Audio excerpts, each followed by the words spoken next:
ક્યારે એવો વિચાર આવ્યો છે કે આપણી આસપાસની એકદમ સામાન્ય લાગતી દુનિયામાં કેટલું બધું જબરદસ્ત વિજ્ઞાન છુપાયેલું છે? આજે આપણે એવા જ કેટલાક રહસ્યો પરથી પડદો ઉઠાવવાના છીએ.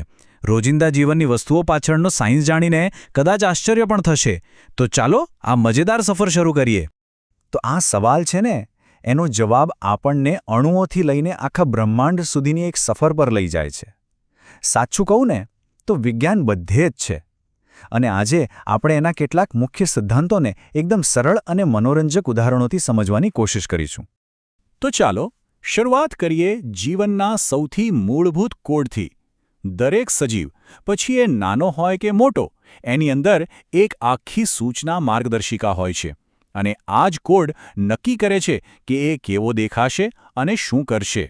આ સવાલ આપણને સીધા જ જેનેટિક્સના કેન્દ્રમાં લઈ જાય છે. વિચાર તો કરો, સજીવોની આટલી બધી માહિતીનો ભંડાર કેવી રીતે એકદમ વ્યવસ્થિત રીતે ગોઠવાયેલો હશે? આ રહસ્યનો ઉકેલ ડીએનએના એ કાર્યકારી ટુકડાઓમાં જ છુપાયેલો છે. અને જવાબ છે જનીન. જનીનો ડીએનએના એવા નાના પણ ખૂબ જ શક્તિશાળી ટુકડા છે જે નક્કી કરે છે કે આપણી આંખોનો રંગ કેવો હશે, વાળ કેવા હશે અને આવા તો બીજા કેટલાય લક્ષણો. એક રીતે કહીએ તો એ વારસાની એવી કડી છે જે પેઢી દર પેઢી લક્ષણોને આગળ લઈ જાય છે. અને જુઓ, આ જનીનોનું જ્ઞાન છે ને, એ ખાલી થિયરી નથી. એનો વ્યવહારમાં પણ ઉપયોગ થાય છે, અને એ પણ ખેતીમાં એકદમ ક્રાંતિકારી રીતે. વૈજ્ઞાનિકો હવે પાકને વધુ સારો બનાવવા માટે સીધા જ સારા લક્ષણોવાળા જનીનો ઉમેરી શકે છે. આ પદ્ધતિને જીનેટિકલી મોડિફાઈડ ક્રોપ્સ એટલે કે જીએમ પાક કહેવાય છે, જે જૂની પદ્ધતિઓ કરતાં વધુ ચોક્કસ અને ઝડપી છે. તો જનીનોની વાત તો કરી, પણ એ તો ખાલી શરૂઆત છે. આ જ જનીનોમાંથી બનેલા કોષો ભેગા મળીને પેશીઓ બનાવે છે. ચાલો હવે એ જોઈએ કે આ જીવંત સંરચનાઓ સજીવોને આકાર અને મજબૂતી કેવી રીતે આપે છે. ચાલો, એક નાનકડો સવાલ. ક્યારે વિચાર્યું છે કે મોટા મોટા વૃક્ષો અને છોડ ભારે પવનમાં પણ ટટ્ટાર કેવી રીતે ઊભા રહે છે? એવી તે કઈ અદૃશ્ય શક્તિ છે જે તેમને આટલી મજબૂતી આપે છે? વિચારો તો. અને એનો જવાબ છે દ્રઢોત્તક પેશી. નામ થોડું અઘરું છે, પણ કામ બહુ સિમ્પલ છે. એ વનસ્પતિનું એક પ્રકારનું હાડપિંજર છે જે તેને મજબૂત અને કઠોર બનાવે છે. નાળિયેરના જે કઠણ રેસા હોય છે ને, એ આનું સૌથી સારું ઉદાહરણ છે. એ આ પેશીને કારણે જ આટલા મજબૂત હોય છે. સારું, હવે છોડ વૃક્ષોની વાત છોડીને આપણા પોતાના શરીર પર આવીએ. એક ક્ષણ માટે કાનની નરમ બૂટને અડી જુઓ, અને પછી કાંડાના સખત હાડકાને અનુભવ્યું ને. બંનેમાં જમીન આસમાનનો ફરક છે. તો આ ફરક પાછળનું વિજ્ઞાન શું છે? તો આ જે ફરક છે ને, એનું કારણ એની બનાવટમાં જ છુપાયેલું છે. હાડકાં કેલ્શિયમ અને ફોસ્ફરસ જેવા ખનિજોને કારણે ખૂબ જ મજબૂત અને સખત હોય છે, જ્યારે કાન અને નાકના ટેરવામાં જે હોય છે એ છે કાસ્થિ, જે પ્રોટીન અને શર્કરાને કારણે નરમ અને લવચીક હોય છે. આ જ કારણે આપણે આપણા કાનને આરામથી વાળી શકીએ છીએ. તો જુઓ, આપણે શરીરની અંદરની રચનાઓ તો સમજી, હવે થોડું મોટા પાયે વિચારીએ. એવી સિસ્ટમ્સ વિશે જે આપણું જીવન ટકાવી રાખે છે, ખાસ કરીને ખેતી, જ્યાં વિજ્ઞાન હવે એકદમ નવી દિશાઓ ખોલી રહ્યું છે. ચાલો એક કલ્પના કરીએ. બે ખેડૂત છે. એક જે વર્ષોથી ચાલી આવતી જૂની પદ્ધતિથી સિંચાઈ કરે છે, જેમાં ઘણું બધું પાણી આમ તેમ વહી જાય છે. અને બીજો જે એકદમ આધુનિક ટેકનોલોજીનો ઉપયોગ કરે છે. તો વિચારો, પાણી બચાવવાની સ્પર્ધામાં કોણ જીતશે?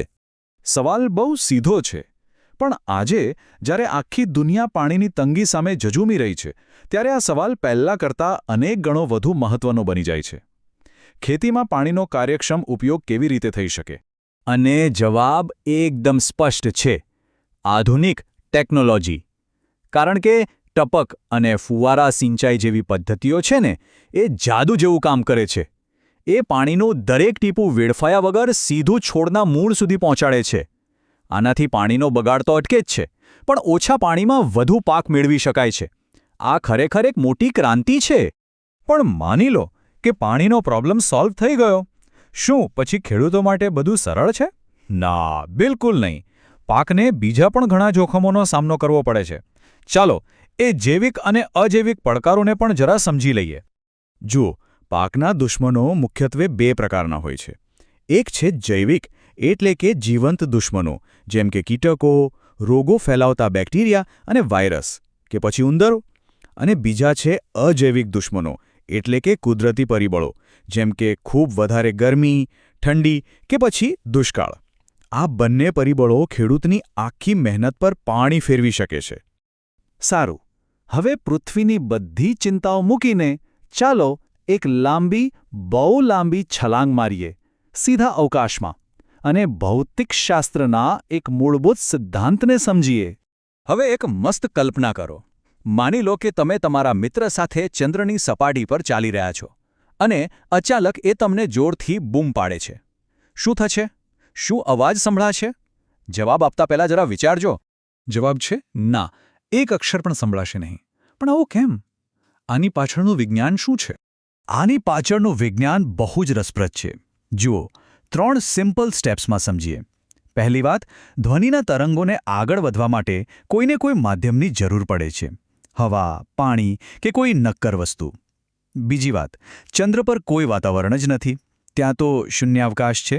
અને ત્રીજું, શૂન્યાવકાશમાં કોઈ માધ્યમ ન હોવાથી ધ્વનિના તરંગો મુસાફરી કરી જ નથી શકતા. અને પરિણામ સંપૂર્ણ ગાઢ શાંતિ. તો આપણે ક્યાંથી ક્યાં પહોંચી ગયા?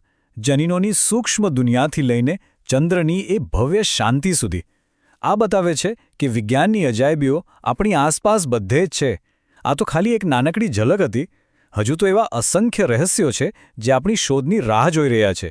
બસ પોતાની જિજ્ઞાસાને હંમેશા જીવંત રાખજો. આભાર.